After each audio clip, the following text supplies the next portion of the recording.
കാറ്റത്തെ കിളിക്കൂടിലെ പുത്തൻ സ്റ്റോറിയിലേക്ക് ഏവർക്കും സ്വാഗതം. ഈ സ്റ്റോറി ഇഷ്ടപ്പെടുവാണെങ്കിൽ സബ്സ്ക്രൈബ് ചെയ്യണേ, അതുപോലെ തന്നെ ലൈക്ക് ചെയ്യണേ, സപ്പോർട്ട് ചെയ്യണേ. അങ്ങനെ നിധിയാണെങ്കിൽ സുധീഷിൻ്റെ അടുത്ത് പറയാണ്, നമുക്ക് പുറത്ത് പോയി ഒന്ന് സംസാരിച്ചിട്ട് വരാം.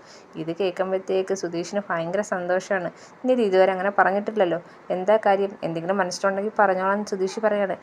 അത് നമുക്ക് പുറത്ത് പോയി ഒന്ന് കുറച്ച് നേരം ഇയാളോട് സംസാരിക്കണമെന്നുണ്ട്, അതുകൊണ്ടാണ്.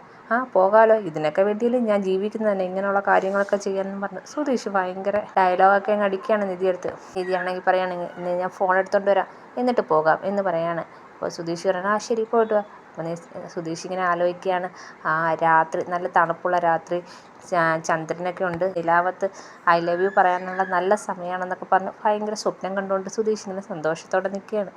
അപ്പോഴത്തേക്കും നിധി ഫോൺ എടുത്തുകൊണ്ട് വരികയാണ്. നിധി ചോദിക്കണം, നമുക്ക് പോകാം, പോകാമെന്നും പറഞ്ഞ് രണ്ടുപേരും കൂടെ പോവുകയാണ്. പോകുന്ന വഴിയിൽ നിധി പറയാണ്, ഒന്ന് നിർത്തേ, സൈഡിൽ ഒതുക്കി വണ്ടി നിർത്താൻ പറയാണ്.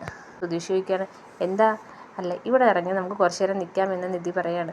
അങ്ങനെ വണ്ടി സൈഡിലോട്ട് നിർത്തിയാണ്. അങ്ങനെ നിധിയും സുധീഷും കൂടെ ഇറങ്ങുന്നുണ്ട്. അപ്പം എന്താ എന്ന് സുധീഷ് ചോദിക്കുകയാണ്. ഒന്നുമില്ല. അപ്പം സുധീഷാണെങ്കിൽ ഭയങ്കര സന്തോഷത്തോടെ അങ്ങ് സംസാരിക്കുകയാണ്. എന്താ നിധി, എന്ത് സംസാരിക്കാനാണ് പുറത്തോട്ട് വന്നത്? നിധിക്ക് എന്തെങ്കിലും എന്നോട് പറയാനുണ്ടെങ്കിൽ പറഞ്ഞോ, എന്താ മനസ്സിൽ തോന്നുന്നതെന്ന് വെച്ചാൽ പറഞ്ഞോ, എനിക്ക് എന്തുവായാലും കേൾക്കാൻ ഞാൻ തയ്യാറായി തന്നെ നിൽക്കുക എന്ന് പറയുകയാണ്. പിന്നെ രാത്രി പുറത്ത് പോകണമെന്ന് നിധി വന്ന് പറഞ്ഞപ്പോഴും ഞാൻ ഞെട്ടിപ്പോയി. അപ്പോഴത്തേക്ക് നിധിയാണെങ്കിൽ ഇങ്ങനെ വിഷമത്തോടെ പറയുകയാണ്, ഈ നാടകം ഇങ്ങനെ മുന്നോട്ട് എത്ര നാൾ കൊണ്ടുപോകാൻ പറ്റും എന്ന് ചോദിക്കുകയാണ്. അപ്പോഴത്തേക്ക് സുധീഷ് ചോദിക്കുകയാണ്, ഏത് നാടകം? ഈ ഭാര്യ ഭർത്താവ് എന്നുള്ള നാടകം. നമ്മൾ രണ്ടുപേരും ഇഷ്ടപ്പെട്ടല്ല ഈ വിവാഹം കഴിച്ചതെന്ന് നമുക്ക് രണ്ടുപേർക്കും അറിയാം, പിന്നെ നമ്മൾ എന്തിനാ ഇതുമായിട്ട് മുന്നോട്ട് പോകുന്നത്, നമുക്ക് വേർപിരിഞ്ഞൂടെ എന്ന് ചോദിക്കുകയാണ്. ഇത് കേൾക്കുമ്പോഴത്തേക്ക് സുധീഷിന് ഭയങ്കര ഷോക്കാവുന്നുണ്ട്. നമുക്ക് ഡിവോഴ്സ് വാങ്ങിച്ച് പിരിഞ്ഞൂടായോ എന്ന് നിധി ചോദിക്കുകയാണ്. അപ്പോഴത്തേക്ക് സുധീഷിൻ്റെ സങ്കടവും വിഷമവും ഒക്കെ വരുന്നുണ്ട്. എന്താടോ താൻ ഈ പറയുന്നത് എന്ന് സുധീഷ് ചോദിക്കുകയാണ്. ഞാൻ പറഞ്ഞത് മനസ്സിലായില്ലേ, നമുക്ക് രണ്ടുപേർക്ക് അങ്ങോട്ടും ഇങ്ങോട്ടും ഇഷ്ടമുണ്ടായിട്ടല്ല ഈ വിവാഹം നടന്നത്, പിന്നെ തനിക്ക് വേറൊരു ജീവിതമുണ്ട്, എനിക്ക് വേറൊരു ജീവിതമുണ്ട്, നമ്മുടെ ആ സ്വപ്നങ്ങൾക്ക് തടസ്സമായി ഈ ഒരു വിവാഹം നിൽക്കുന്നത് നല്ലതല്ലല്ലോ, നമുക്ക് ഡിവോഴ്സ് വാങ്ങിച്ച് പിരിയുന്നതല്ലേ നല്ലതെന്ന് നിധി ചോദിക്കുകയാണ്. എന്താ തനിക്കിപ്പോൾ അങ്ങനെ തോന്നാനെന്ന് സുധീഷ് ചോദിക്കുകയാണ്.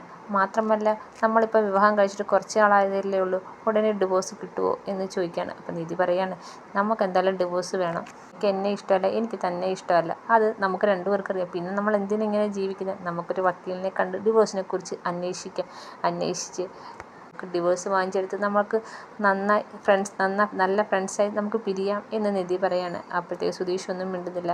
അപ്പോൾ നിധി ചോദിക്കുകയാണ്, എന്താ സുധീഷ് ഒന്നും മിണ്ടത്തെ, സുധീഷിനൊന്നും പറയാനില്ലേ എന്ന് ചോദിക്കുകയാണ്. അപ്പോൾ സുധീഷ് പറയാണ്, എനിക്കെന്ത് പറയാൻ, നിധി ഈ തീരുമാനങ്ങളെല്ലാം എടുത്തില്ലേ, പിന്നെ എനിക്കെന്ത് പറയാനാണ്, നിധി എന്തായാലും എല്ലാം നന്നായിട്ട് ആലോചിച്ചിട്ടായിരിക്കുമല്ലോ ഈ ഒരു തീരുമാനം എന്നോട് പറഞ്ഞത്. അപ്പോൾ നിധി പറയാണ്, ഇന്ന് ഏട്ടത്തി എന്നെ വിളിച്ചായിരുന്നു, ഏട്ടത്തി വിളിച്ചപ്പോഴാണ് ഏട്ടത്തി പറഞ്ഞപ്പോഴാണ് ഞാൻ ആലോചിച്ചത്, ലീഗലി മാരീഡ് ആണല്ലോ, അപ്പം നമ്മൾ അതുപോലെ തന്നെ ലീഗലി ഡിവോഴ്സ് വാങ്ങിക്കണമല്ലോ എന്നുള്ള കാര്യം ആലോചിച്ചത്. നമ്മളിങ്ങനെ വെറുതെ ഒരുമിച്ച് മുന്നോട്ട് പോയിട്ട് കാര്യമില്ല, സമയം നഷ്ടപ്പെടുമെന്ന് മാത്രമല്ലേ ഉള്ളൂ, അതുകൊണ്ട് തന്നെ നമ്മൾ ഡിവോഴ്സിനുള്ള പേപ്പറുകളും മറ്റും ഇപ്പോഴേ തന്നെ അന്ന് അന്വേഷിച്ച് വെച്ച് കാര്യങ്ങൾ നീക്കാമെന്ന് നിധി പറയാണ്. അപ്പോഴേ സുധീഷാണെങ്കിൽ സങ്കടത്തോടെ കണ്ണൊക്കെ നിറയുന്നുണ്ട്. സുധീഷ് പറയാണ്, എന്തായാലും നിധിയുടെ ഇഷ്ടം പോലെ ചെയ്തു, എനിക്കൊരു പ്രശ്നമില്ല എന്ന് പറയാണ്. ഇത് കേൾക്കുമ്പോഴത്തേക്ക് നിധി ഭയങ്കര സന്തോഷത്തോടെ നിൽക്കുകയാണ്.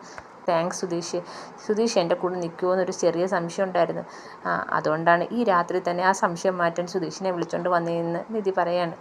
അപ്പം സങ്കടത്തോടെ ആണെങ്കിൽ സുധീഷ് പറയാണ്, നിധി എന്ത് ചെയ്താലും നിധിയുടെ കൂടെ ഞാനുണ്ടല്ലോ, ഇത്രയും നാൾ അങ്ങനെ അല്ലായിരുന്നു, ഇനിയും അങ്ങോട്ട് അങ്ങനെ തന്നെ ആയിരിക്കും എന്ന് സങ്കടത്തോടെ സുധീഷ് പറയാണ്. എന്നാൽ നമുക്ക് തിരിച്ചു പോവാം സുധീഷേ എന്നും പറഞ്ഞ് നിധി സുധീഷിനെയും വിളിച്ചുകൊണ്ട് വരികയാണ്. ഈ സമയത്ത് നല്ല സങ്കടത്തോടെ സുധീഷ് വന്ന് വണ്ടിയിൽ കയറുന്നുണ്ട്. അങ്ങനെ പിറ്റേന്ന് തന്നെ ഇവർ നേരെ വക്കീലിനെ കാണാൻ പോവുകയാണ്. സുധീഷിൻ്റെ സങ്കടം കൊണ്ട് തലയൊക്കെ കുനിഞ്ഞിരിക്കുകയാണ്. അങ്ങനെ നിധിയും രണ്ടുപേരും കൂടെ വക്കീലിനെ കാണുകയാണ്. അപ്പം വക്കീൽ ചോദിക്കുന്നുണ്ട്, നിങ്ങൾ തമ്മിൽ പിരിയാൻ കാരണം എന്താ, നിങ്ങളുടെ വിവാഹം ഇപ്പോൾ കഴിഞ്ഞതല്ലേ ഉള്ളൂ, ഇത്രയും പെട്ടെന്ന് പിരിയാൻ കാരണം എന്താ എന്ന് ചോദിക്കുകയാണ്. അപ്പം നിധി പറയാണ്, ഈ വിവാഹ ബന്ധം മുന്നോട്ട് കൊണ്ടുപോകാൻ പറ്റത്തില്ല, എനിക്ക് സുധീഷിനെ ഇഷ്ടമല്ല, സുധീഷിന് എന്നെ ഇഷ്ടമല്ല എന്ന് പറയാണ്. കേൾക്കുമ്പോൾ സങ്കടത്തോടെ സുധീഷ് ഇങ്ങനെ നിധിയെ നോക്കുന്നുണ്ട്. അപ്പോൾ വക്കീൽ ചോദിക്കുകയാണ്, പിന്നെ നിങ്ങൾ എന്തിനാണ് വിവാഹം കഴിച്ചത്? നിധി പറയാണ്, ഞങ്ങൾ വേണമെന്ന് വെച്ച് വിവാഹം കഴിച്ചതല്ല, ഒരു സാഹചര്യത്തിൽ അങ്ങനെ ആയിപ്പോയതാ എന്ന് നിധി പറയാണ്. നിധിയാണെങ്കിൽ നടന്ന കാര്യങ്ങളെല്ലാം വക്കീലിനോട് പറയുന്നുണ്ട്. അന്ന് രാത്രിയിൽ സൂര്യ വന്നതും പോലീസ് സ്റ്റേഷനിൽ ഓടിക്കേറിയ കഥകളെല്ലാം പറയുന്നുണ്ട്. അപ്പോൾ ഇതൊക്കെ പറയുന്നുണ്ടെങ്കിൽ സുധീഷ് ഇങ്ങനെ സങ്കടത്തോടെ ഇങ്ങനെ ഇതെല്ലാം കേട്ടുകൊണ്ടിരിക്കുകയാണ്. അപ്പോൾ സാറിനിപ്പം കാര്യങ്ങളൊക്കെ മനസ്സിലായല്ലോ. ഞങ്ങൾ തമ്മിൽ ഒരു ബന്ധവുമില്ല. അതിനു മുമ്പ് ഞങ്ങൾ കണ്ടിട്ട പോലും ഇല്ല. പിന്നെ അന്നേരത്തെ ഒരു സാഹചര്യത്തിൽ പോലീസ് സ്റ്റേഷനിൽ ഓടിക്കേറിയതും അവർ ഞങ്ങളെ നടത്തിയതും ലീഗലി രജിസ്റ്റർ ചെയ്തതൊക്കെയാണ്. ആദ്യമൊന്നും അറിഞ്ഞില്ല ഇത് രജിസ്റ്റർ ചെയ്ത കാര്യം. പിന്നാണ് ഞങ്ങൾ അറിഞ്ഞത്. പേപ്പർ കൈ കിട്ടിയപ്പോഴാണ് ഞങ്ങൾ അറിഞ്ഞത്. അതുകൊണ്ട് തന്നെ ഞങ്ങൾക്ക് ഈ ബന്ധം കൂടുതൽ മുന്നോട്ട് കൊണ്ടുപോകാൻ ആഗ്രഹമില്ല. പിന്നെ ലീഗലി കാര്യങ്ങളെല്ലാം നടന്നതുകൊണ്ട് തന്നെ ഡിവോഴ്സ് വാങ്ങിക്കണമല്ലോ. അതുകൊണ്ടാണ് സാറിൻ്റെ അടുത്ത് എത്തിയതെന്നൊക്കെ നിധിയാണെങ്കിൽ വക്കീലിനോട് പറയാണ്. വക്കീൽ പറയാണ്, അത് നല്ല കാര്യം. നിങ്ങൾക്ക് രണ്ടുപേർക്കും താല്പര്യമില്ലാത്ത നടന്ന വിവാഹമാണെങ്കിൽ പിന്നെ അത് കൊണ്ടുപോയിട്ട് കാര്യമില്ല. ലീഗലി തന്നെ മുന്നോട്ട് പോകാം എന്ന് പറയാണ്. സുധീഷിനോട് വക്കീൽ ചോദിക്കുന്നുണ്ട്, താനെന്താ ഒന്നും മിണ്ടാത്തത്? അപ്പം സുധീഷ് പറയാണ്, അത് നിധി കാര്യങ്ങളെല്ലാം പറയുന്നുണ്ടല്ലോ, അത് ഉണ്ടാ ഞാനൊന്നും മിണ്ടാതിരിക്കുന്നത് എന്ന് സുധീഷ് പറയാണ്. തനിക്കും ഓക്കെ അല്ലേ മ്യൂച്വലായിട്ട് ഡിവോഴ്സ് വാങ്ങിക്കുന്നത് എന്ന് ചോദിക്കുകയാണ്. അപ്പം സുധീഷ് ഒന്നും പറയാൻ പറ്റത്തില്ല. സുധീഷിന് തിരിച്ചൊന്നും മറുപടി പറയാൻ പറ്റത്തില്ലല്ലോ. ഓക്കെ ആണെന്നും പറഞ്ഞ് തലയാട്ടുകയാണ്. വളരെ സങ്കടത്തോടെയാണ് സുധീഷ് തലയാട്ടുന്നത്. എനിക്കാണെങ്കിൽ ഭയങ്കര സന്തോഷമാവുകയാണ്. അങ്ങനെ സുധീഷും നിധിയും ഡിവോഴ്സുമായിട്ട് മുന്നോട്ട് പോകാൻ തീരുമാനിക്കുകയാണ്.